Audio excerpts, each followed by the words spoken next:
প্রিয় দর্শক বন্ধুরা, এই মুহূর্তের জন্য প্রাথমিকে 2009-এর নিয়োগ থেকে উঠে আসছে একটি জরুরি তথ্যাদি এবং এই মর্মেই কিন্তু আমরা সম্মানীয় এক পিটিশনারের সাথে কিন্তু সাক্ষাৎ করেছিলাম, যিনি অ্যাক্টিভলি একেবারে প্রথম সারির পিটিশনার।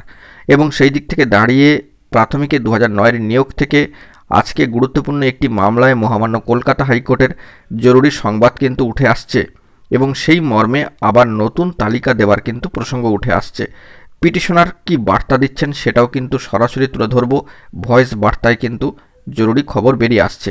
তো তার আগে জানাই, নর্থ 24 পরগনা প্রাথমিকে 2009 রিক্রুটমেন্ট প্রসেস রিলেটেড গুরুত্বপূর্ণ মামলার শুনানি পর্বে উঠে এসেছে বড়সড় বার্তা এবং সেখান থেকেই যাবতীয় তথ্যাদি উঠে আসছে সরাসরি পিটিশনারের বার্তায়। তাহলে চলুন আর কথাবার্তা না বাড়িয়ে আমরা সরাসরি পিটিশনারের সাথে যোগাযোগ করার ফলে যে ভয়েস বার্তা উঠে এসেছে তা সরাসরি আপনাদের মাঝখানে তুলে ধরি। কি খবর হলো আজকে?